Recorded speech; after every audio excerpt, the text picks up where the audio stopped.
Hai semua, dengan saya Joni Gunawan, balik lagi ke Tajil, Tanya Joni Jila.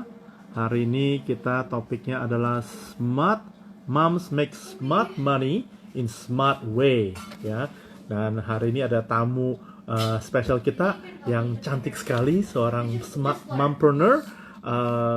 Kita bisa berbincang-bincang, bisa ngobrol-ngobrol untuk diskusi untuk bagaimana kita bisa menjadi smart in making smart money, smart way, ya. Jadi hari ini saya lagi di Sydney, Australia, menyapa teman-teman. Semoga sharing hari ini bisa membantu. Kalau teman-teman suka topik-topik yang disampaikan dan mau tahu lebih banyak, di IG live saya masih banyak video-video dan narasumber yang lain. Boleh silakan di follow dan silakan di like. Nanti bisa ikutin dan materi-materi yang lain ya. Kita selalu akan coba tambahin materi. Wih, kita banyak teman-teman baru.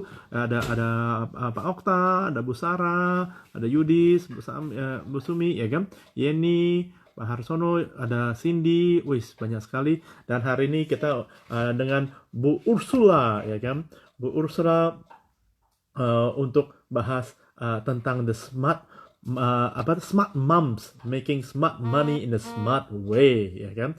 Ya, ini acaranya tanya Johnny Ji lah atau Tajil. Kalau teman-teman mau nanya juga bebas. Kalau mau nanya soal finansial, silakan tanya di komen. Nanti di komen saya berusaha untuk bisa menjawab. Wis ada Desvalia, seorang wanita muda yang sukses, wanita tangguh, ya kan. Nah, kita coba undang Bu Ursula untuk masuk kepada IG live kita. Smart Mom, Smart Man. Perencanaan keuangan dari keluarga dan sebuah keluarga. Jadi mereka bukannya pakar, tapi dituntut untuk harus atur uang dan ngatur buat keluarga. Bu Ursula sudah masuk. Halo, cantik Halo, sekali hari ini. Apa kabar? terima kasih. Kabar baik, kabar baik. Halo Iya. semuanya yang sudah join, yang udah gabung. Salam kenal, saya Ursula Devi Veriska. Pak Joni apa kabarnya? Baik, udah lama kita nggak ketemu ya. Terakhir kita makan-makan Betul, ya. betul Sekarang banget, betul banget. Pak Joni juga masih di Aussie ya, di Australia. masih di Sydney, Australia, betul Gimana betul. Pak kabarnya di Sydney? Sydney sekarang penggantian cuaca. Pas mulai September itu adalah masuk ke spring. Jadi dari winter masuk ke spring, dari musim dingin ke masuk musim semi. Jadi Oke. spring ini mulai panas nih buat aku ya, 29 derajat ya kan, 26 derajat tertinggi. Jadi paling rendahnya masih belasan. Jadi paling rendahnya masih enak, nyaman gitu, Berarti enak juga ya adem-adem, dibandingin Indonesia nih Pak. Udah mulai panas.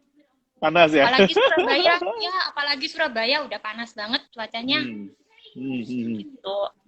Jadi Sydney masih lumayan lah adem-adem gitu ya. Masih agak panas, jadi pakai bajunya berlapis-lapis. Jadi kalau pas panas buka lapis gitu ya. Ya, nah, kalau Bu Usra gimana? Kira-kira kesibukannya apa aja nih sebagai financial educator dan mompreneur? Aktivitasnya terutama di era pandemik ini, kira-kira kesibukan apa aja nih aktivitasnya nih? Boleh sharing? Jadi selama pandemi ini kita ngikutin protokol new normal ya Pak. Jadi Hmm, kebanyakan sih saya lakukan dari rumah. Jadi kerja hmm, dari rumah, work from home kan. hmm, Komunikasi tetap jalan sih sama partner bisnis, hmm, sama hmm, klien tetap jalan. Cuman hmm, kita hmm, komunikasinya sekarang beda. Kalau dulu kita hmm, tatap mukanya ketemu kan, kita hmm, ngopi, kita ngafe lah hmm, istilahnya. Kalau hmm, sekarang hmm, udah hmm, nggak bisa. Kita ngikutin hmm, protokol aja nih supaya aman. Jadi kita hmm, tatap mukanya lewat Zoom. Tatap mukanya hmm, lewat apa? hmm, Lewat video hmm, call kayak gitu. Jadi kita hmm, tetap tetap hmm, jalan sih, komunikasi tetap hmm, lancar seperti biasa. hmm, Dan hmm, lagi saya tetap tetap belajar juga kok Pak Joni. Jadi ada hmm. kelas-kelas yang saya ikutin dan saya Wih, bersyukur keren. banget bisa kenal sama Pak Joni yang banyak banget nge-share ilmu-ilmunya ke Pak Joni. Bermanfaat banget loh Pak ilmunya. Oh Ya, ya, apalagi di era pandemi seperti ini. Aduh, ilmunya ajaib banget itu, Pak. oh, Gitu. thank you, thank you, thank you. Senang sekali bisa bermanfaat. Jadi Ya, thank you banget Pak Joni ya udah welcome, undang saya welcome. juga ya di sini Hmm, sebagai hmm, tamu nih di acaranya Pak Joni. hmm. Semoga Jadi menjadi semoga inspirasi buat banyak-banyak teman-teman yang betul, lain, bisa semoga sama-sama banyak sharing, saling belajar ya. Semoga banyak yang terbantu. Tuh. Hmm. Great, thank you so much. Nah, topik hari ini kan smart moms make smart money in smart way. 3 kali smart ya, luar biasa. Nah, jadi Smart, smart, smart. definisi smart mom itu bagi ibu sendiri itu apa sih smart mom? Kalau sebenarnya ya definisi smart mom itu berbeda-beda, Pak Jody, bagi Hmm. setiap wanita ya. Tapi Hmm. kalau bagi saya sendiri, apalagi di era pandemi seperti ini, kita harus multitasking nih. Jadi apa nih maksudnya? Kita udah nggak bisa lagi, oh cuman urus keluarga, oh cuman urus anak, oh kalau gitu cuman urus suami sama rumah. Udah nggak bisa. Ini udah zamannya kita harus lebih aware dan lebih menjaga kesehatan fisik keluarga maupun kesehatan finansial keluarga. Loh, kenapa saya bilang kesehatan finansial? Gini, karena kalau kita nggak memperhatikan kesehatan finansial keluarga, kita nggak bisa survive nih di masa pandemi atau krisis seperti ini. Itu kalau nggak bisa survive, gimana kabar keluarga kita? Itu. Jadi ambil contoh saya sendiri ya Pak ya. Kalau saya sendiri di era pandemi seperti ini sih, saya pasti akan menyiapkan fondasi yang kuat dulu. Apa fondasi yang kuat? Asuransi. Asuransi nomor 1. Kenapa? Karena kalau misalkan saya atau keluarga saya sampai sakit dan harus rawat inap, maka saya nggak perlu keluarin uang yang terlalu besar untuk keluarin biaya rumah sakit itu tadi. Gitu. Jadi lebih baik ada yang bayarin, gitu kan ya. Wih, mantap. Jadi keuangan saya, cash flow saya aman tuh. Jadi tidak terganggu ya. Kalau gue harus rawat inap, berapa duit yang harus kita keluarin? Ambil contoh aja COVID sekarang, sekali masuk rumah sakit minim 250 juta. Apakah beruang kita yang udah kita siapin dari awal, kita kerja, kumpul-kumpulin, habis deh kalau nggak ada insurance gitu. Betul. Selanjutnya, setelah saya udah punya asuransi nih, udah aman nih, udah lega, fondasi udah punya, barulah kita mikirin yang namanya investasi gitu. Income yang kita punya, kita investasiin. Kenapa? Supaya berlipat. Supaya nggak hanya ini aja sih uang yang saya punya, kayak gitu. Supaya apa ya, istilahnya cash flow saya juga tetap lancar, nggak terganggu. Dan apabila krisis selanjutnya datang, saya udah siap. Gitu. Luar Itu sih, biasa, Pak. luar biasa. Kurang lebih definisinya seperti itu untuk saya. Mesti smart ya untuk ngurus fisik, ngurus keuangan ya kan, mesti banget. mau tahu, mesti peduli, mau ngerti. Soalnya banyak sekali yang aduh nggak mau pusing deh, nanti bisa ada itu sendiri lah misalnya nih. Betul, ada yang bilang itu urusan suami saya. Kalau kita istilahnya smart, kita berpikir suami kita kan nggak selamanya kerjanya lancar. Terus nggak selamanya istilahnya bisa mengcover keluarganya. Jadi kita itu paling tidak itu harus menjadi plan B bagi suami saya. Kalau suami lancar, istri juga menghasilkan double income, dua income. Banget. Itu yang sebenarnya sih semua pada wanita pada mau sih kalau kayak gitu Pak, bukan cuma saya sendiri. Gitu. Jadi itu luar biasa smart mom ya. Nah, menurut ibu sendiri nih, lebih baik menjadi ibu yang cerdas atau ibu yang bijaksana? Waduh, ini philosophical nih. Aduh, pertanyaannya super ya. Super banget. Kalau menurut saya ya Pak, di masa pandemi seperti ini kita nggak bisa pilih. Kenapa? Karena bagi saya dua-duanya itu penting. Jadi di satu sisi kita sebagai ibu, kita harus cerdas nih. Kita harus smart. Apalagi kita juga harus agresif untuk menambah uang masuk atau income. Tapi sekaligus juga harus bijaksana. Bijaksana apa nih? Dalam hal apa? Bijaksana untuk mengontrol pengeluaran kita. Gitu. Kenapa? Saya benar-benar kepingin jadi ibu cerdas sekaligus bijaksana. Kita nggak tahu ya pandemi ini sampai kapan. Bener ya? Ya kalau misalkan sampai akhir tahun, sampai Desember aja udah selesai. Ternyata kalau misalkan sampai tahun depan, the next 2 years again, kita nggak tahu seberapa kuat, seberapa kita siap nih untuk 2 tahun ke depan. Gitu. Jadi sih bagi saya pilih dua-duanya deh Pak. Nggak bisa saya pilih salah satu aja. Tuh. Nah ini ada komentar nih dari Ibu Sarah. Ada temennya baru pasang ring 2 ring ya di Singapura, Mount Elizabeth Hospital, tanggal 29 Agustus habis Sing dolar $81.000 Sing. Itu kurangnya berapa tuh? 800 jutaan loh. 800 juta, hampir 900, betul. Wow, Gitu. wow, ya kan? Sangat, Kalau nggak ada sangat asuransi, mahal. itu Apa jual kabar? mobil, jual rumah, itu jual Asetnya macam-macam pasti demi. jual, betul. Iya, Ke satu pasti soalnya, deposito dulu tuh yang dicairin. iya, Tabungan, soalnya kalau deposito. kalau kalau pasang ring gitu kan jantung kan. Kalau memang ternyata udah kesehatan sampai jantung udah terresiko, masa nggak mau hidup kan? Ya aset udah harus dilepas ya kan. Nah ini bayangin, ini nggak tahu nih ada di cover asuransi atau nggak. Kebayang kalau nggak ke cover, wah itu cari deposito, jual saham, jual whatever lah untuk supaya bisa nyambung Pasti hidup kan. Itu ini kan. Kalau ada asuransi berarti kan tercover. Itu tidak tercover ganggu banget. aset, Aman. tidak ada ganggu pengeluarannya inilah maksud buat biaya ini tidak terkena gitu ya. Jadi itu yang pemikiran tadi Bu Ursula buat sharing ya Pemikiran bahwa saya, harus betul. ya harus Pemikiran harus saya, smart ya, kenapa? harus smart Betul. Kenapa fondasinya harus? itu ya. Hmm, Betul. hmm, hmm. Betul. Nah, terus kira-kira dengan kondisi apalagi new normal seperti ini ya kan. Nah, kan pasti banyak perubahan dan banyak hal tidak menentu. Kira-kira apa sih ya cara bijaksana untuk kontrol keuangan dan bagaimana nih supaya ya selain kontrol keuangan juga nambah income, apalagi kondisi pandemi seperti ini. Kira-kira ada tips nggak nih buat para ibu-ibu, para moms? Oke, puji Tuhannya sih sampai sekarang cash flow saya masih lancar ya Pak Joni. Jadi Luar saya biasa. nggak perlu mendowngrade gaya hidup saya yang seperti dulu. Gitu. Wow, amazing. Sehingga saya nggak perlu untuk mengubah rencana pengeluaran. Karena ada beberapa teman saya pun juga pandemi seperti ini terpaksa nih dia harus bantu suami yang dulunya dia hanya ibu rumah tangga doang, sekarang dia malah jualan macam-macam gitu. Kenapa? Karena kalau nggak gitu nggak bisa hidup, anak-anaknya tetap harus makan kan, tetap harus sekolah seperti itu.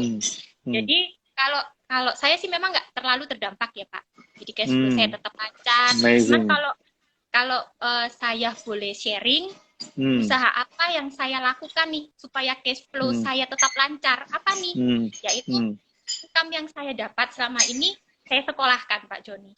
Sekolahkan, anak aja disekolahkan, uang juga harus disekolahkan, income juga harus kita sekolahkan. Artinya maksudnya apa? Gimana tuh disekolahkan? Nah, artinya apa nih? Uang yang kita miliki sekarang, income yang kita punya sekarang, kita investasikan. Cuman nggak sembarangan nih investasi. Oh, di sini ditawarin si A, ditawarin si B, oke, mau nih. Tapi kita nggak screening dulu kan? Kita harus screening dulu. Kita harus smart. Kita harus jadi smart. Kita nomor satu, kita punya uang. Tapi aman nggak sih? Bagus nggak sih investasi ini? Paling enggak investasi ini melebihi deposito, itu kan? Melebihi deposito dan liquid. Itu sih yang selama ini saya lakukan. Supaya apa sih Pak? Supaya apa sih uang kita sekolahin? Supaya gantian uang yang bekerja buat kita. Jadi biar kita nggak kerja terus. Kerjanya buat apa sih? Ya demi cari uang sih. Kenapa enggak ya kita think smart? Giliran uang nih yang bekerja buat kita. Gitu.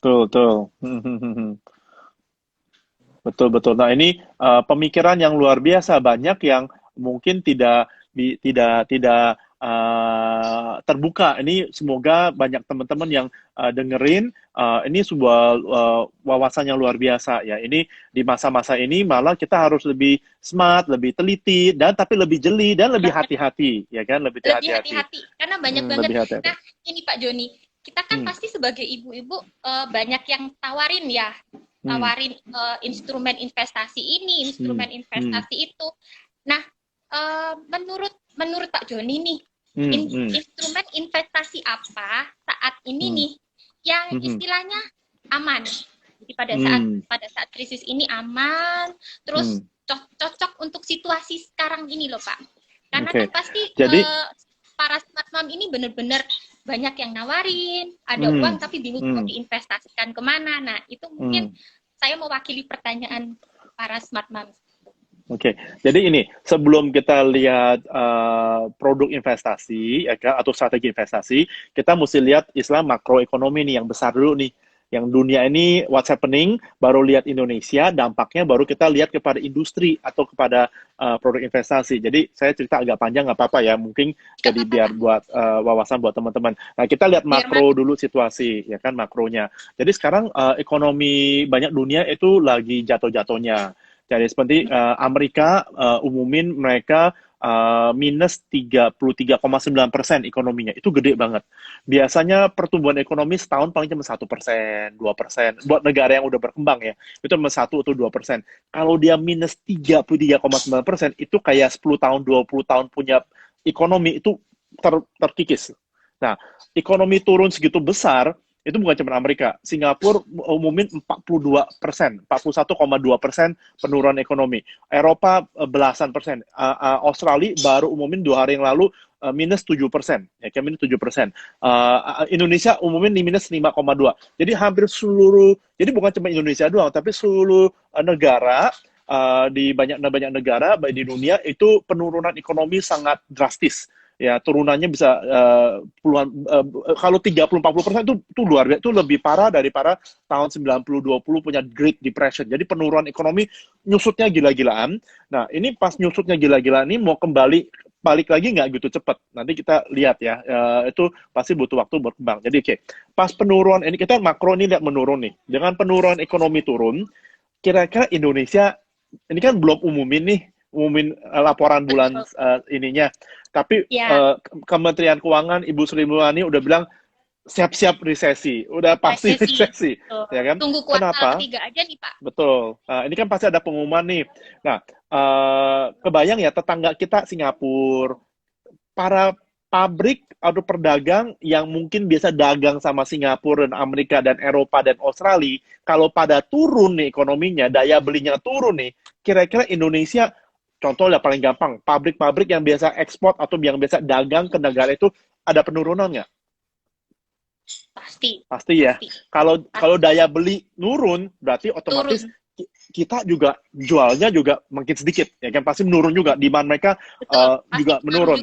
Nah, ya, kalau para pabrik kita atau para eksportir kita jual ke sana turun 30-40%, turunnya drastis ya, kira-kira tergantung industri rata-rata. Nah, kalau turun, kira-kira yang di pabrik kan pasti beli bahan baku tuh sama vendor lah, sama apalah. Kira-kira turun juga nggak? Turun juga sih. Nah, jadi itu akan ada domino effect. Mulai dari satu titik dia tidak bisa jualan lagi ke sana, dampak kepada supplier, nanti kepada suppliernya dia, kepada bahan baku supplier, ini dampaknya domino nih, domino effect nih. Nah, satu titik kalau udah seperti pandemi ini, yang terjadi akan akibatnya karena omset berkurang atau tidak ada, pengeluaran terus ada, kan banyak yang melakukan nanti pangkas karyawan PHK atau dipulangkan tanpa gaji. Yang kemarin terjadi ya, Pak? Kemarin PSBB PSBB itu kan dipulangkan tanpa gaji. Kabar pikir sementara ya kan. Tapi kalau ternyata efeknya jangka panjang, perusahaan pasti tidak sanggup terus membayar gaji karyawan kalau mereka tidak ada penghasilan atau penghasilan sangat minim. Mereka harus melepaskan karyawan. Nah, jadi itu efek satu ya daripada jadi dunia ekonomi akan berkurang. Jadi bisnis banyak berdampak. Jadi bisnis yang masih bagus, jadi kita ngomong nih, udah ngomong ke makro, ngomong ke Indonesia, kita mulai ngomong kepada industri apa nih. Nah, industri apa yang masih bagus? Ya mungkin industri kesehatan, ya kan, industri yang kebutuhan pokok, kemungkinan itu masih oke. Tapi karena ekonomi keseluruhan menurun, daya beli menurun, udah otomatis akan menurun. Jadi itu kalau kita mau bisnis yang kebutuhan pokok itu masih oke, ya kan. Kalau kita masih mau hal-hal yang buat kesehatan itu masih oke, ya kan. Jadi itu masih ada kebutuhannya masih tinggi di sana. Nah, tapi kalau kebutuhan yang buat holiday, jalan-jalan, luxury item itu akan pasti berkurang, ya kan. Ya, jadi contoh strategi ini sudah dibaca sama Louis Vuitton, sama yang pada yang merek-merek baju yang mahal-mahal ya, yang branded. Ya, branded, mereka lihat, oh kayaknya sih kalau kondisi kayak gini, orang udah ngimikin luxury branded item. Jadi mereka berubah, karena mereka jago jahit, jago bikin ini, mereka bikin APD buat masker, buat baju kesehatan. Jadi Louis Vuitton bikin itu loh. Jadi pabriknya rubah buat bikin APD, ya kan? kayak seperti Ana Avanti yang bikin kebaya. Sekarang orang jarang ke pesta, nggak boleh pesta juga. Orang udah jarang pakai kebaya. Dia rubah semua, bikin APD sama bikin masker buat kebutuhan masyarakat. Jadi itu peluang adanya di sana, ya kan? Itu berubah peluang di sana. Jadi Jadi mesti peluang bisnis seperti itu. pinter-pinter cari peluang bisnis yang baru ya Pak ya. Ya, jadi Betul. itu dari satu dampak itu. Oke, next berikutnya gini. Kalau bisnis ini mulai sulit ya kan, butuh uang buat bisa nutup biaya bulanan ya kan. Biasanya mereka untuk supaya dapat cash, apalagi kan penjualan nggak ada nih, supaya dapat uang tunai, mereka caranya gimana? Salah satu paling cepat tadi udah sebut, kita cariin deposito, setuju nggak sih? Itu. Ya, Betul. Itu paling ya. paling mudah sih Pak. Nah, paling gampang adalah dia cariin deposito, ya kan? Nah, dengan dia cariin deposito, salah satu itu, dan juga mungkin dia jual reksadana atau jual saham. Jadi 3 hal ini yang paling cepat dia lepas, paling gampang kan pasarnya ada langsung jual, langsung Betul. jadi uang tunai. Ya, betul. Nah, tapi kalau dia butuh uang lagi, kalau mau jual rumah, rumah agak berat, atau solid tapi nggak liquid, ya kan? Mau jual mobil, mungkin dia butuh juga, sulha juga jual mobil. Jadi biasanya jualnya hal-hal seperti itu. Yang mungkin emas, perhiasan juga mungkin dijual. Tapi yang paling cepat adalah deposito, saham, reksadana, dan mungkin emas yang mereka coba jual, ya kan? Jadi itu patternnya seperti itu. Nah, oke. Nah, kalau depositonya dilepaskan, nah kita sekarang lagi perhatiin industrinya bank ya. Mungkin ada berapa teman pernah kerja di bank, mungkin bisa tahu juga. Nah, cara bank menguntung bagaimana? Ini kita mesti tahu situasi bank, ya kan?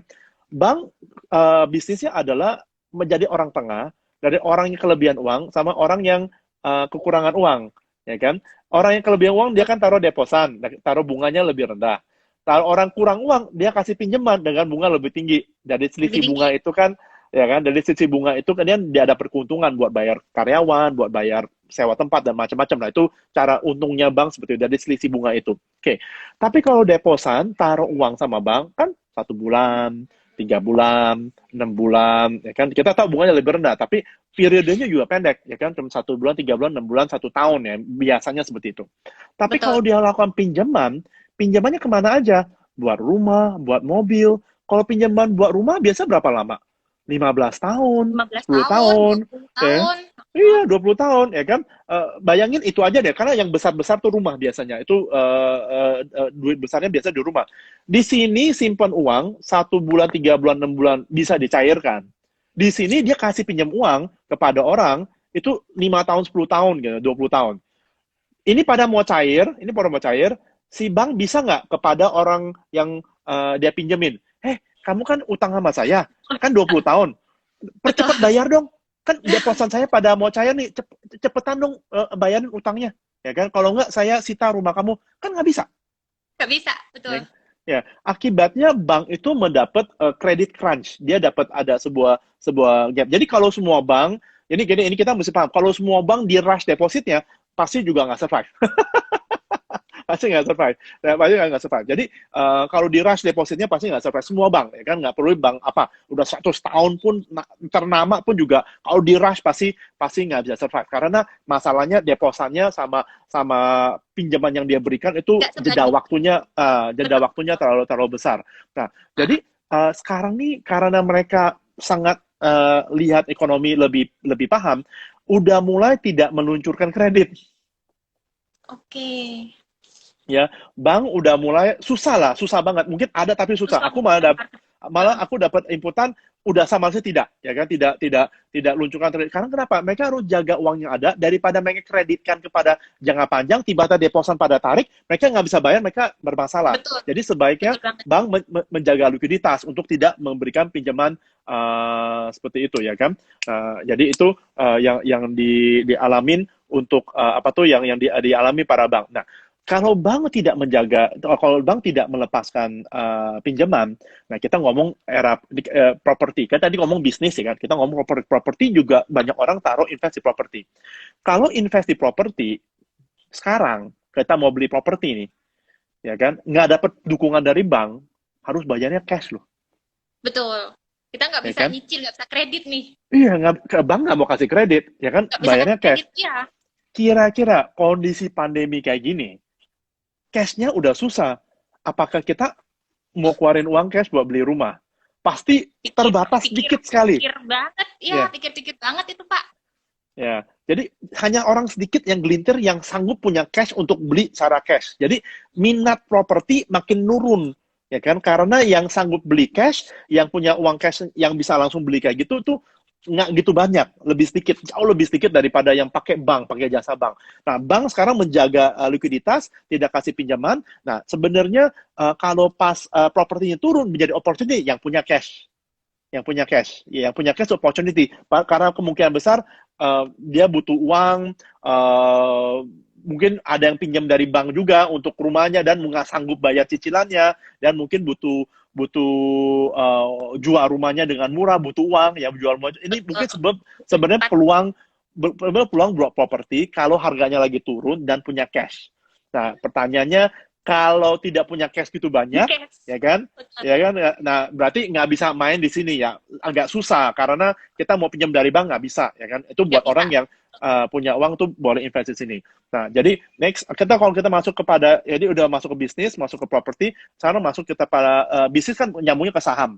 Nah, kalau bisnisnya maju, berarti sahamnya naik. Nah, otomatis kita harus lebih jeli, teliti saham apa, bidang bisnis apa yang diinvestasikan. Jadi kebanyakan walaupun bisnisnya bagus, banyak dana yang orang taruh di mutual fund, di reksadana. Reksadana yang dikelola oleh profesional. Jadi kalau bisnisnya bagus kan mereka beli. Tapi kalau orang butuh uang pada jual, mau nggak mau dia harus lepas posisinya dia. Ya, sebagai fund manager, walaupun dia tahu harga lagi turun harusnya beli, tapi ada investor request unsubscribe mau jual, dia harus jual, ya kan? Nah, kalau jual harga berapapun, akibatnya harganya tertekan terus, ya kan? Pada jual-jual yang penting ada tekan terus. Pasti nah, jadi turun, Pak. Betul. Jadi kalau terjadi ekonomi menurun, resesi, banyak PHK, itu trendingnya lebih menurun karena orang butuh uang, walaupun kondisi bisnisnya lagi bagus. Jadi bisnis yang di saham itu mungkin lagi bagus, tapi kok lucu harganya turun, ya kan? Sebenarnya itu opportunity buat kita bisa beli. Jadi itu sebenarnya sekarang kuncinya kalau kondisi ini ada pegang cash. Kalau Anda pegang cash, pegang tunai, atau bisnis apa yang menghasilkan cash, atau investasi apa yang menghasilkan cash, itu yang penting sekarang. Ya, supaya liquid dan pegang cash itu sangat sangat penting. Jadi itu investasi yang liquid, yang cukup bisa dicairkan gampang, yang memberikan cash, dan kita mau cairkan, kita butuh buat tiba-tiba mau beli rumah, kita mulai DP dulu atau ikat janji dulu, terus kita cairin kan baru kita lunasin kan bisa, ya kan? Atau jadi, kadang saking ya Pak bisa dicairin ya. Ya, dalam ya mungkin sebulan atau apa, ya kan? Contoh kan kita taruh uang di sebulan 2 bulan kira-kira, ya kan? Karena kalau kita DP, ikat janji dulu nih, berapa 5 juta, 10 juta, saya mau beli rumahnya, ya kan? Bulan depan saya kasih dulu berapa dulu lagi, nanti lunasin dalam, kan bisa nego. Kan? Dan kadang-kadang si penjualnya saking butuh uang, ya udah daripada nggak ada yang nawar, nggak ada yang mau beli, udah saya terima DP dulu, ya kan, daripada nggak laku, ya kan. Yang penting 1-2 bulan uangnya dia terima. Nah, itu masih oke tuh kalau ada produk investasi yang cukup liquid, yang 1-2 bulan bisa cair, masih oke. Strategi itu masih bisa dipakai buat yang memberikan cash. Yang penting bisa dapat cash dan cukup liquid, masih oke. Gitu. Itu masih boleh disarankan. Nah, jadi mencari investasi yang tidak kena limbas kepada saham. Waktu saham nanti rontok karena pada cair, kita mesti cari yang tidak terikat sama saham saat ini. Jadi waktu sahamnya rontok, kita bisa transisi dari aset yang baru ini kepada saham yang lagi rontok itu, gitu loh. Betul. Jadi waktunya belanja tuh, Pak. Iya, diskon. Diskon gede-gedean. Diskon. Ya. Jadi itulah gitu. Tips-tipsnya yang bisa dipakai. Jadi contoh, saya sendiri kan invest di Forex. Tapi Forex-nya adalah di managed account yang diatur oleh professional manager. Mau cair dalam 1-2 bulan udah bisa cair, dapatnya cash setiap bulan. Jadi sangat liquid dan cukup lumayan aman. Itu yang portfolio saya sekarang pakai itu. Kenapa? Saya mau siap uang tunai nih. Kalau saya mau beli aset, saya mau bisa cairin dengan cepat supaya saya bisa aset dengan murah. Dan dengan dia di bidang Forex ini tidak pengaruh oleh saham. Sahamnya turun atau apa, perdagangan dunia tetap jalan, jadi tidak terganggu. Nah, jadi itu strategi yang sekarang saya pakai gitu. Jadi itu masih ada produk lain, contoh emas juga cukup menarik. Emas dari beberapa bulan terakhir, saya udah ajak teman, ayo beli emas keping. Ada yang dengar, ada yang enggak, saya nggak tahu. Sekarang harga udah 1 juta. Kalau sekarang udah nggak kekejar, Pak. Udah nggak kekejar. Udah di atas Harganya 1 naik juta, ya. Pak. Udah Iya, naik 1 juta ya. udah jauh banget. Nah, Udah jadi gini, kalau mau beli sekarang udah terlambat banget. kalau aku malah ini tergantung apa tuh perspektif ya. Menurut saya sih boleh beli dikit tapi jangan beli banyak, beli dikit lah, beli dikit-dikit aja. Bisa naik lagi mungkin atau bisa turun atau stabil ya nggak tahu ya kan. Nggak tahu Tapi juga. kalau ternyata ekonomi memburuk ya kan, memburuk lagi, emas akan harga lebih naik. Kenapa? Emas itu kenaikan harga tergantung dolar sama tergantung kenaikan harga emas. Jadi kalau nanti pas ekonomi Indonesia contoh lagi kena dan dolar pada keluar, otomatis dolarnya naik, rupiahnya kan tertekan. Ya kan? Jadi harga dolar naik nih. Pas harga dolar naik, ekonomi lagi menentu, banyak yang beli emas. Contoh Warren Buffett tuh uang yang saya pernah cerita, dia punya uang nganggur 1.700 triliun, dia beli Bener. emas. Beli emas. Beli emas. Harus Dan dinambah biasa emas lagi nih. biasa dia kan belinya saham, dia kan nggak beli emas, dia aja beli emas. Dia aja beli emas. Boleh tuh, boleh dicoba Ya. tuh. Jadi Gitu. boleh kita kalau ada uang lebih boleh beli dikit. Karena kenapa? Emas sebenarnya tidak memberikan dividen, tidak berikan cash flow. Itu kenapa saya bilang jangan beli banyak, beli dikit aja. Kenapa? Kalau ternyata ekonominya membaik, tidak begitu parah, emasnya gitu-gitu aja, tidak kasih kita makan kita tidak terjadi apa tuh cash flow buat kita gitu loh. Nah, tapi kalau waktu ekonomi memburuk, dolarnya naik, harga emas naik, kepingan emas kita harganya bisa tinggi sekali ya kan, bisa. Nah, di saat itu jadi kalau kita butuh uang, kita nggak usah cairin aset kita, nggak usah cairin deposito atau produk-produk yang lain, kita cariin emas kan, emas lagi tinggi gitu loh. Betul banget Nah, kalau tuh, Pak. kita cariin yang itu lagi turun malah nggak bagus. Jadi emas sebenarnya buat Iya. balancing saat lagi krisis atau ekonominya lagi parah, kita bisa ada likuiditas untuk bisa dapat uang, malah menguntungkan. Jadi saat itu emas menguntungkan gitu loh. Nah, itulah berapa tips buat aset apa yang kira-kira boleh diincar lah selama masa-masa seperti ini. Gitu. Oh ya, Pak Joni, nyambung pertanyaan yang tadi nih. Jadi kira-kira skill finansial apa ya, Pak, yang dibutuhkan sama para istri atau ibu-ibu atau calon ibu lah untuk masa pandemi ini, Pak? Jadi skill finansial seperti apa nih? Sebenarnya Bu Ursula tadi saya udah bagus ya kan, bahwa satu paling gampang pertama adalah skill istilahnya budgeting lah ya. Jadi atur anggaran, uang yang masuk sama uang yang keluar harus sesuai. Ini pengalaman saya waktu saya jadi wealth coach dan financial consulting banyak klien di Indonesia. Seringkali income sama pengeluaran nggak sudah lebih besar pengeluaran daripada pemasukan. Daripada tiangnya. Iya, ya kan? Di Indonesia banyak yang seperti itu ya, lifestyle, gaya, ya kan, supaya tetangga ada masa ya kan beli handphone yang mahal, ya kan, beli handphone yang super mahal yang nggak sanggup, ya kan, kayak gitu-gitu lah, banyak yang kondisi seperti itu. Jadi sebenarnya itu dulu ya kan, belajar anggaran. Gimana kalau penghasilan dan pengeluaran harus selalu ada uang lebih. Jangan sampai kita minus, nanti gali lubang tutup lubang, itu tidak baik. Jadi belajar anggaran itu supaya memastikan ada uang lebih itu, ya kan. Dan uang lebih itu makin besar. Nah, tadi kan cerita, kalau ada 2 income, suami kerja, istri juga ada income, suami dapat income, double income, pasti uang lebihnya lebih besar. Nah, itu buat kalau itu sudah dilakuin, nah kita baru belajar uang lebih itu bagaimana disekolahin tadi ya, suruh belajar untuk investasi, ya kan. Nah, jadi kuncinya buat investasi adalah hanya invest di hal-hal yang kita tahu. Ya. Kalau tidak tahu, jangan invest. Ya. Terus nanti kelewatan momentumnya. Ya, belajar. Jadi kuncinya bukannya, jadi gimana dong? Jadi gini, kenapa? Banyak yang invest gara temen, gara saudara, gara keluarga. Oh, aku percaya dia. Jadi aku pegang kata-kata dia. Loh, kalau dia salah, ikut salah. Ya kan? Nah, kita harus belajar analisa sendiri dan memutuskan itu terbaik buat kita dan keluarga nggak. Mungkin itu terbaik buat dia dan keluarganya dia, belum tentu terbaik buat kita dan keluarga kita. Jadi mesti pelajarin dan mesti menentukan cocok nggak. Dan cocoknya berapa. Mungkin keluarganya dia taruhnya sekian banyak. Kita nggak usah ikut-ikutan, nggak usah bersaingin. Sesuai dengan profil keluarga masing-masing, ya kapasitas. Cocoknya, strateginya apa, kepentingannya apa nih. Nah, itu seringkali banyak yang ikut-ikutan, tidak paham, tidak ngerti, tidak mau paham, ya kan. Pas ternyata salah atau tidak sesuai dengan harapan, salahin keluarga, salahin teman, salahin rekan gitu kan. Akhirnya hubungan nggak nyaman. Jadi sebenarnya aku selalu percaya hubungan itu jauh lebih penting, jauh lebih berharga daripada uang dan harta. Tapi di situasi ini akhirnya hubungannya kacau, berantakan dan tidak jadi harmonis sana teman silaturahminya terjadi putus gitu. Jadi itulah beberapa tips buat kondisi sekarang. Mesti investasi, mesti apa yang kita paham. Karena yang kita tidak paham itu resiko. Jadi gini, kalau dalam investasi sebenarnya orang pada lihatnya adalah keuntungan. Itu salah. Harusnya lihatnya kepada resiko dulu. Ya, Ya. resikonya Kalau apa? kalau resikonya bisa diatur, kita ngerti, kita paham, dan kita bisa baca resikonya bisa diatur, keuntungannya semua produk investasi atau itu biasanya ada keuntungan. Tapi kalau resikonya tidak dijaga, akhirnya untung jadi buntung. Ya, jadi kalau resikonya sudah terjaga, nah itu jadi keuntungan otomatis karena keuntungannya akan happen.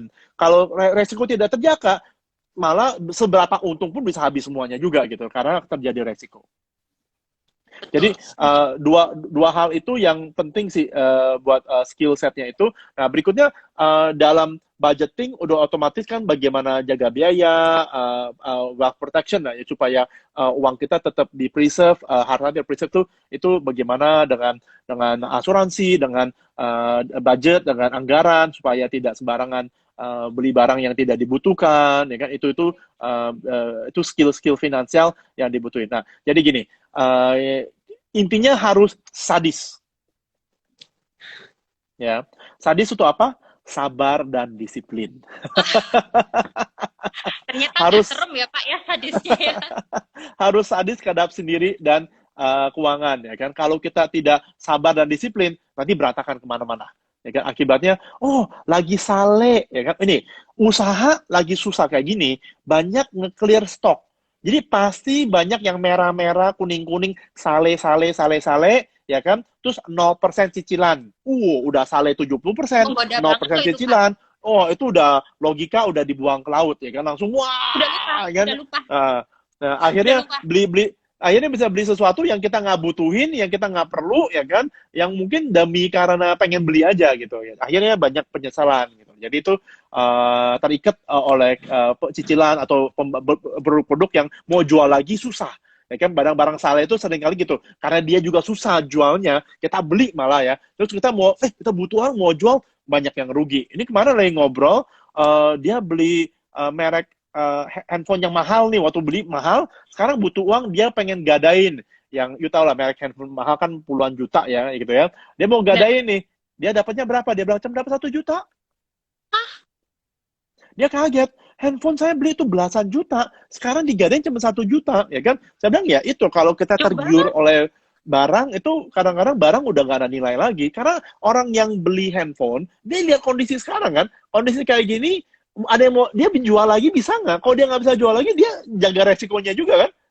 Dia beli murah supaya dia bisa lepas harga mungkin lebih murah atau mungkin dia beli barang butuh lama sekali baru bisa lepas barang ya kan dia butuh ambil resiko tersebut. Ya itulah that's why kita jangan sembarangan beli barang kita nggak butuh. Akibatnya kita kalau waktu jual biasanya sangat rugi sekali.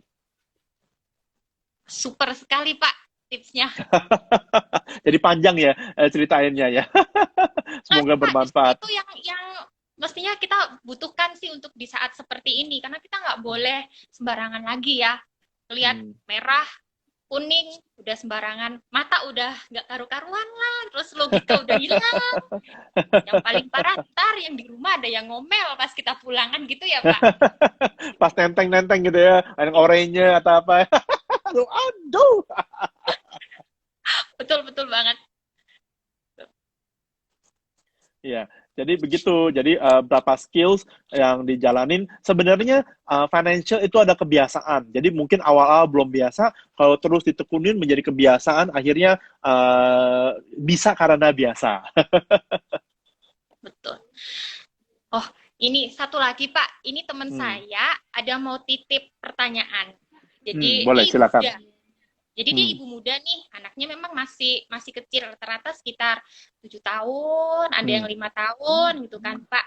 Nah, dia tanya nih, apakah mengenalkan uang kepada anak sejak dini itu baik? Hmm. Apalagi kita mengajarkan anak untuk berhemat, Hmm. kita harus ajarin untuk menabung. Nah, tapi waktu anaknya masih umur 7 tahun, apakah baik ya Pak? Oke, Cara 7 seperti itu. tahun ya. Nah, Ya, oke.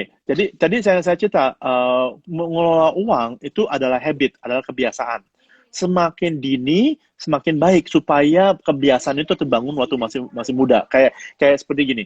Kalau kita mau didik anak pas bangun tidur langsung bersihin kasurnya, kamarnya, betul. itu jadi kebiasaan. Jadi itu mesti bangun semakin dini mungkin. Nggak peduli usia berapa ya kan, supaya dia mengenal tanggung jawab, dia mengenal harus rapi dan bersih gitu ya. Nah, jadi sedini mungkin. Jadi mau mau usia 6, mau usia berapa tahun biar dia mulai disiplin. Nah, tapi kadang-kadang waktu terlalu muda, mereka tidak bisa ngerti konsepnya uang. Konsepnya uang tuh masih masih konsepnya masih belum dapat. Uang tuh apa, buat apa, ya kan? Masih terlalu dini lah bagi mereka untuk Uh, mengenal uang ini apa sih?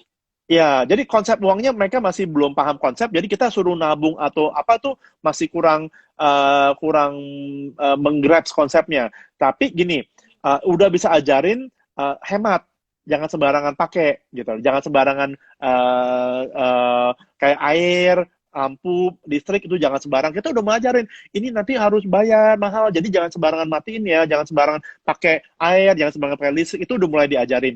Barang yang dimiliki anak-anak kecil umur 6 tahun 7 itu banyak mainan. Barang yang dia miliki, yang dikasih sama dia harus jaga dengan baik. Nggak boleh hilang, nggak boleh asal pinjam ke orang. Itu semua asetnya dia. Sebenarnya dia belajar untuk kelola asetnya, tanggung jawab atas asetnya. Jangan asetnya, jangan, ya kan kita nggak mau anak kita asal pinjam uang ke orang lain, asal pinjemin barang ke orang lain. Ya kan dia harus belajar seperti itu. Oh, ini mainan kamu, tanggung jawab kamu. Kamu kalau bawa keluar harus selalu dipegang, jangan asal kasih pinjam orang, kayak gitu. Jadi sebenarnya dari hal-hal seperti itu, dia belajar menilai barang dan value sesuatu. Sebenarnya itu usia 6-7 tahun sebenarnya belajar itu dulu, ya kan? Kalau itu dia udah mulai belajar, nah nanti nanti kan udah misalnya kalau kita dapat angpau atau dapat dapat uang saku, ya Nah, kan? Kalau kita mulai kasih uang saku, nah baru kita mulai ajarin dia setiap kali dia terima uang harus dia tabung, ya. oke. Dia tabung dulu berapa banyak nih, dia ada, saya ada 3 celengan, paling simpel sih 3 celengan, yang tiga mau piggy bank atau apa, pokoknya 3 celengan, ya kan. Nah, tiap kali uang kita ajarin dia 3 celengan. Celengan yang pertama ada celengan yang buat dia nikmati mainan lah atau makanan lah, apa yang dia suka. Ini celengan Anda supaya Pertama, nikmati, ya kan. Ya, ini celengan pertama supaya dia enjoy, ya kan. Itu biar dia tahu dia harus bagi 3 kan. Oh, itu ada satu celengan pertama. Celengan kedua adalah mungkin barang yang nilainya lebih gede, ya kan. Kalau ini kan nikmati mungkin makanan atau snack apa, uang-uang jajannya dia kan. oke, Kalau uang ya. yang kedua adalah mungkin dia pengen mainan yang harganya lebih gede, lebih ini, dia butuh nabung lebih lama, ya kan, buat sesuatu yang dia suka, ya kan. Nah, itu buat belajar dia nabung buat sesuatu yang dia mau, yang inginin. Yang ketiga ada tabungan yang tidak boleh disentuh, ya kan. Oke. Ya, tabungan tiga aku sebutnya tabungan masa depan. Jadi ini tabungan supaya nanti celengan yang dua dan pertama itu selalu terisi dari celengan yang ketiga ini. Jadi jadi nanti mau beli sesuatu, mau makan sesuatu, itu celengan ketiga ini akan selalu memberikan isi buat celengan 2 dan 1 supaya kamu nggak usah nyelengin lagi, dia otomatis. Nah, itu ada fondasi ngajarin investasi itu dari masa dini. Biar dia tahu celengan ketiga ini penting. Kalau tidak ada celengan ketiga ini, kan kita harus selalu cari untuk celengan 2 dan 1, ya kan? Kalau dia celengan 1 2 mau terisi secara otomatis, selalu dapat. Nah, celengan 3 ini tidak boleh Tidak. dipakai. Tidak boleh dipakai. Itu harus sadis, sabar dan disiplin. Oke. Super sekali Pak Joni. Jadi buat anak kecil usia 7 tahun boleh. Ya kan, kalau Akmara lebih muda nggak apa-apa. Karena gini, anak kecil lebih bisa relate dengan mainan, dan mainan mereka seiring waktu nilai kepentingannya beda. Betul, Karena mainan berubah-ubah ini sih. berharga banget ya. Berubah umur ini udah ada yang apa? Dia mau yang lain. Jadi itu kita Ganti lagi, mesti beda lagi. kita mesti dengan bahasa mereka, yang apa yang mereka di hati mereka, yang mereka merasa berharga, di mana hartamu, di mana hatimu kan, ya itu dia taruh hati di hartanya itu, ya kan. Jadi itu yang kita bahasanya, itu yang kita pakai gitu ya. Super sekali Pak Joni. Ya. Semoga membantu. Ada pertanyaan lagi? Mungkin dari audience atau dari Ursula? Ini Pak Joni menyambung pembahasan yang kita untuk investasi nih. Kira-kira bagi kita yang sebagai seorang istri, sebagai smart mom atau calon ibu yang masih anaknya dalam perut, kira-kira Pak, alokasi dananya berapa ya yang kita pakai untuk investasi? Oke, jadi gini, setiap orang kondisinya berubah beda-beda. Jadi ada berapa rule of time, tapi harus pertama jaga anggaran dulu, yang pastikan income Anda udah melebihi dari pengeluaran. Kalau itu belum terjadi, jangan. Jadi harus penghasilan ada uang lebih. Itu pastikan itu dulu. Jadi maksudnya saya apa? Dari masa pandemi ini, kan bersyukur income kamu nggak berubah. Jadi pengeluaran kamu nggak berubah. Tapi kalau income kamu berubah, pengeluaran harus ikut berubah. Jangan sampai pengeluaran tetap nggak berubah, income turun, dan akhirnya kejebak kita. Bahaya Ya. tuh. Jadi, betul. Jadi, step pertama untuk kondisi sekarang, semua mesti evaluasi. Sekarang dengan kalau income-nya berubah, pengeluaran kita harus disesuaikan. Harus disesuaikan. Itu yang mesti berani lihat kenyataan ya kan. Oh ini nanti kan balik lagi. Kok nggak balik lagi gimana? Kalau terus-terusan pengeluaran di atas penghasilan kan dari tabungan kita makannya gitu kan. Harus tetap istilahnya sadis ya kan, harus sabar dan disiplin, harus tekan pengeluarannya supaya positif cash flow ya kan. Jadi itu step pertama sebelum kita masuk kepada investasi ya kan. Kalau itu lakuin, berikutnya pastikan ada dana cadangan. Dana cadangan ini adalah mungkin tabungan atau apa-apa, karena kalau terjadi apa-apa, kita pakai dana cadangan. Nah, dana cadangan ini adalah minimal 3 sampai 5 atau 6 kali dari penghasilan kita. Ya, atau 6 sampai 9 kali dari pengeluaran kita. Itu ada rumus lah. Jadi mau rumusnya 3 sampai 6 kali penghasilan atau 6 sampai 9 kali pengeluaran ya, tergantung mau pakai rumus apa silakan. Nah, pemikiran rumus itu seperti apa? Kalau kita ngomong dari pengeluaran. Kalau pengeluaran kita ada nih 6 bulan pengeluaran kita tabungan. Berarti kalau income kita berhenti berarti masih ada survive 6 bulan dong pengeluarannya. Ya kan? 6 bulan nih sebelum sampai mesti jual sesuatu, sampai jual rumah, sebelum harus belum sampai harus jual aset dan apa ya kan, masih punya waktu ya kan. Jadi sebenarnya pemikiran dan harapannya krisisnya udah mulai membaik. Ya kan, penghasilannya sudah mulai. Nah, kenapa saya bilang 6 sampai 9 bulan tergantung masing-masing. Ya kan, kalau memang ternyata dia mengandalkan ini banget, tidak ada yang lain, jadi harus ada buffer yang lebih banyak. Tapi kalau dia punya investasi, dia udah mulai ada investasi, dan investasinya udah menghasilkan income yang pasif setiap bulan, cash flow setiap bulan, yang bisa membantu mengurangi beban pengeluaran bulanan, ya mungkin tabungannya nggak perlu gitu banyak. Tabungannya bisa dia kurangin supaya bisa buat investasi yang lain-lain gitu. Jadi sebenarnya investasi ada di atas tabungan ini, di atas dana darurat ini. Kalau udah ada dana darurat ini sudah ready, lebihnya baru boleh diinvestasi. Kalau belum, dana darurat dulu. Sip. Terima kasih Pak tipsnya. You're welcome. Ada lagi pertanyaan?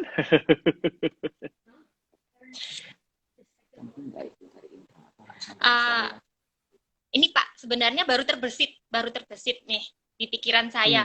Sebenarnya penting nggak sih Pak bagi istri itu cari income? Jadi di samping ada penghasilan dari suaminya bekerja. Sebenarnya penting nggak sih kalau kita ini sebagai istri ikut bekerja juga, kita juga menerima income, kita berpenghasilan juga gitu. Oke, nah itu sebenarnya diskusi antara suami istri itu yang diskusi. Sebenarnya itu penting adalah rukun harmonis keluarganya, itu lebih penting ya kan.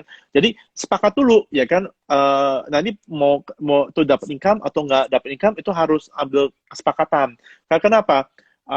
Setiap keluarga pasti punya kepentingan berbeda. Apakah tujuan, kan satu keluarga kan jadi satu organisasi kecil nih. Keluarga ini tujuannya mau kemana, suami istri dan ini anggota keluarganya nih mau gimana. Dengan tujuan yang mau dicapai, butuh satu income atau 2 income. Cukup nggak satu income? Atau harus butuh 2 income? gitu ya. Jadi itu yang menjadi pertanyaannya. Jadi contoh, jadi kalau memang udah sepakat, kenapa? Kalau istrinya juga kerja cari income, otomatis yang urus anak siapa? Ya kan, yang urus anak. Apakah istri bisa income juga urus anak? Ya kan? Jadi itu satu. Next adalah kalau ada istri yang tipenya sukanya keluar cari uang daripada urus anak. Adanya yang lebih suka di rumah urus anak daripada cari uang. Is it okay? Nah, setiap orang punya preferensi yang berbeda, jadi tidak ada salah, tidak ada benar. Yang penting ada kerukunan. Buat itu lebih penting. Ini istilah Chinese ya. 夫妻一条心，泥土变黄金. Artinya apa? Suami istri satu hati. Tanah liat pun bisa jadi emas. Jadi dengan kerukunan, ada kesatuan, ada kesepakatan, apapun sebenarnya jadi peluang, bisa berhemat atau bisa jadi peluang atau apa gitu kan. Jadi lebih ke sana sih, lebih ke kerukunan dulu, nah baru memutuskan. Contoh saya dari awal udah memutuskan sama istri, lebih penting istri jaga anak. Jadi buat apa kalau kita cari uang, terus anak kita titip ke yang lain, akhirnya tidak dekat sama anak. Buat saya mending saya income-nya nggak gitu besar, nggak sebesar yang kalau 2 orang kerja, tapi kita cukup aja lah, ya kan, kita cukup, tapi anak terdidik dengan baik, punya karakter yang baik, buat saya itu lebih penting, ya. Buat saya itu lebih penting, aku minta itu lebih penting. Jadi itu setiap orang kan kondisi keuangan beda-beda. Nah, tergantung juga istrinya. Aku juga pernah lihat ketemu orang istri nggak bisa diam di rumah, dia stres sih kan. Nah, juga nggak bisa bilang, kok gitu, Saya banget. iya, Saya jadi banget. nggak bisa vonis bahwa harus jaga anak, itu istri nggak bisa juga. Kalau memang dia diciptakan untuk keluar dan apa, yang oke, silakan keluar cari income, no problem, tapi tanggung jawab kepada anak dan keluarga tetap nggak boleh ditinggal, ya kan? Jadi walaupun dia suka keluar, suka cari income tambahan, mau itu pasif, mau itu apa, yang penting tanggung jawab buat anak, buat keluarga tidak boleh ditinggalkan. Ya, mau itu ada asisten rumah tangga atau apa, kan tetap harus kontrol, nggak boleh cuek aja, nggak boleh pulang ke rumah, nggak ada makanan buat keluarga, lupa beli, itu udah kelalaian tugas, itu udah tidak boleh. Karena prioritasnya tetap harus di keluarga, di anak, suami itu tetap harus dijaga. Jadi tanggung jawabnya tetap ada, gitu, peran-peran ada. Yang penting itu terjaga, no problem, mau dia keluar kerja atau apa, nggak masalah. Jadi sebenarnya tambahan income bagus, baik, is good, tapi tergantung kerukunan keluarga itu lebih penting. Keluarga maunya gimana, itu prioritas dulu, baru bagaimana finances, keuangan mendukung prioritas keluarga mencapai tujuan keluarga, gitu, kepentingan keluarga. Super. Okay. Berarti saya termasuk yang beruntung ya Pak, karena diizinkan sama suami untuk bekerja, untuk cari tambahan income, untuk tambah penghasilan, gitu kali ya Pak. Karena ini yang penting kamu happy dan dia juga izinkan, itu sama-sama happy, nggak masalah gitu kan. Gitu. Karena sih suami saya dia berpikir, kita kan nggak tahu ya kontrak di dunia ini berakhirnya sampai kapan. Itu kita satu nggak tahu, terus siapa duluan kita juga nggak tahu. Kalau misalkan suami saya yang duluan, terus saya nggak punya penghasilan, saya nggak tahu harus gimana cara menyambung hidup, wah dia nggak bisa meninggalkan dunia ini dengan tenang gitu. Yeah. Tapi beda kalau misalkan dia mendidik istrinya, harus bisa survive, harus bisa menjadi plan B bagi keluarga, terus istilahnya dia mandiri lah, punya income sendiri. Yeah. Jadi kalau misalkan terjadi risiko atau meninggal duluan, siapa duluan yang dipanggil, nah pasti saya lebih apa ya, saya atau suami pasti lebih tenang lah meninggalkan satu. Ya. Gitu nah, sih itu kan cara pikir kalau memang istri kan juga tetap income supaya bisa kelola. Nah kalau ini saya dari sisi istri saya nggak kerja, ya kan. Nah jadi saya juga ya udah, itu kita sepakat, biar dia urus anak, dia nggak kerja. Nah sebagai suami saya mesti extra effort. Aku harus siapin kalau jika saya terjadi resiko apa-apa, dia tetap dapat income, ya kan. Nah itu mau tuh dari asuransi, iya, itu sekali doang. Tapi selanjutnya aku sediain investasi buat dia bisa tinggal tarik keuntungannya tiap bulan, supaya saya udah atur kalau terjadi ada apa-apa, dia tiap bulan masih dapat sekian income yang cukup nyaman buat keluarga terus lanjut hidup buat seterusnya gitu kan. Nah itu tanpa ada tuh tetap bisa gitu. Jadi tujuannya kalau memang keluarganya diatur seperti itu, sebagai suami ya harus persiapan ekstra lebih supaya kenyamanan lifestyle keluarga tidak berubah Betul. saat resiko terjadi. Ya itu tanggung jawab dari suami untuk melakukan Betul seperti itu gitu loh. Oh, betul banget. Betul banget. Oke, jadi mungkin pertanyaan terakhir sebelum kita rangkum, soalnya waktunya ternyata sudah hampir 1 jam, bentar lagi, berapa menit lagi, cepat sekali, nggak kerasa ya. Kira-kira masih ada pertanyaan lagi? Kalau dari saya sih udah sih Pak, udah cukup. Pak Joni. Oke, kalau gitu saya rangkum sedikit nih ya. Ya, pertama thank you banget nih untuk Ursula sharing-sharing dan tanya-tanya. Jadi teman-teman mau nanya apa boleh silakan. Kita bisa menjawab di sesi-sesi tajil ya kan. Nah, ini Ursula mewakili banyak para ibu-ibu yang punya anak dan keluarga untuk tanya soal keuangan. Thank you banget untuk bisa tanya dan kita bisa sharing ya kan.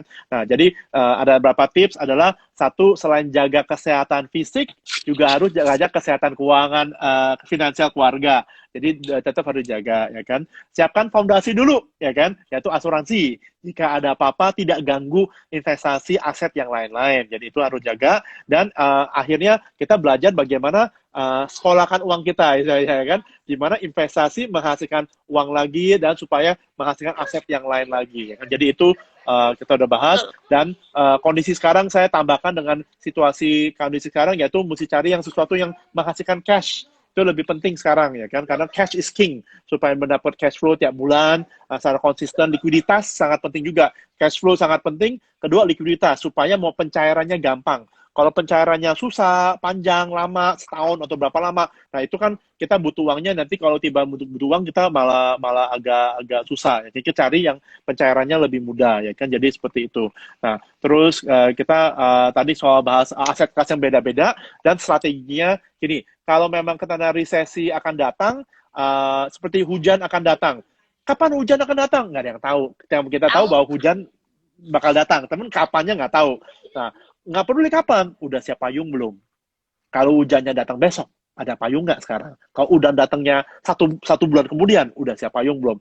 Kalau hujannya mungkin nggak datangnya 2-3 bulan kemudian atau tahun depan, ya nggak apa-apa, yang penting payungnya ada kan buat jaga ada apa-apa gitu kan. Jadi lebih ke pemikiran persiapan seperti itu sih yang saya buat sharing sedikit ya kan. Nah terus terakhir adalah kalau dengan suami istri income double gimana? Yang penting kerukunan. Ya, kerukunan keluarga itu paling penting, kesepakatannya. Kalau memang istri pengen keluar kerja, suami kalau paksa dia di rumah, dia juga nggak nyaman, stres kan, nggak happy ya kan. Yang penting kan kerukunan dan kebahagiaan kedua kepada suami istri dan di keluarga gitu. Jadi disepakati aja. Jadi sama-sama satu unit keluarga ini kita mau gimana, kita jalankan yang terbaik buat sebuah keluarga gitu. Jadi itulah rangkuman tips. Kira-kira dari Ursula ada tips nggak buat smart mom yang lain? Kalau dari saya sih simple aja. Kita kan nggak tahu ya krisis seperti ini akan datang kapan. Karena nggak mungkin cuma satu kali ini aja, pandemi ini aja. Pasti masih ada krisis-krisis yang lainnya. Jadi entah berapa tahun sekali. Karena saya lihat sih pola krisis ini siklusnya makin pendek. Jaraknya makin pendek. Dulu berapa tahun sekali ini? 20 tahun, 10 tahun. Kalau sekarang lebih pendek.